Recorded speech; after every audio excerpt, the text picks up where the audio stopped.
Hello ಎಲ್ರಿಗೂ ನಮಸ್ಕಾರ. ಇವತ್ತು ಮೀನು ಸಾರು ಮಾಡೋದು ಹೇಗೆ ಅಂತ ಹೇಳ್ಕೊಡ್ತೀವಿ. ನೀಟಾಗಿ ಮೀನು ಕ್ಲೀನ್ ಮಾಡ್ಕೊಂಡು ಇಟ್ಕೊಂಡಿದ್ದೀನಿ. ಹಾಗೆ ಕಾಯಿ ಹೊಡ್ಕೊಂಡು ಅಷ್ಟರೊಳಗೆ ನಮ್ಮ ಹೆಂಗಸರು ಈರುಳ್ಳಿ, ಬೆಳ್ಳುಳ್ಳಿ, ಟೊಮೊಟೊ ಎಲ್ಲ ಹೆಚ್ಕೊಂಡಿದ್ಲು. ಈರುಳ್ಳಿ ಕಾಯಿನ ತುರಿದು ಕೊಟ್ಟೆ. ಅದನ್ನು ಚೆನ್ನಾಗಿ ಬೇಯಿಸ್ಬಿಟ್ಟು ಆರಿಸ್ಬಿಟ್ಟು ಮತ್ತು ಮಿಕ್ಸಿಗೆ ಹಾಕ್ಕೊಂಡು ರುಬ್ಬಬೇಕು. ನೀಟಾಗಿ ರುಬ್ಬಿ ಈ ಮಟ್ಟಿಗೆ ಆದಮೇಲೆ ಈರುಳ್ಳಿನ ಬ್ರೌನ್ ಆಗೋ ಮಟ್ಟಿಗೆ ಡ್ರೈ ಮಾಡಿಕೊಂಡು ಎಣ್ಣೆಯಲ್ಲಿ ಆಗ ಮಸಾಲೆ ಹಾಕಬೇಕು.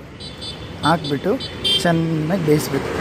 ಚೆನ್ನಾಗಿ ಬೇಯಿಸಾದ್ಮೇಲೆ ಮೀನನ್ನ ಎತ್ತಿ ಒಂದೊಂದೇ ಹಾಕಬೇಕು. ಹಾಕಾದ್ಮೇಲೆ ಚೆನ್ನಾಗಿ ಬೇಯಿಸಿ ನಂತರ ರುಚಿಯಾದ ಮೀನು ಸಾರು ಮುದ್ದೆ ರೆಡಿ ಆಗುತ್ತೆ. ಅದನ್ನು ತಗೊಂಡು ತಿಂತಾ ಇರ್ಬೋದು. ಆರೋಗ್ಯಕ್ಕೆ ತುಂಬ ಒಳ್ಳೆಯದು. ಕಣ್ಣಿಗೆ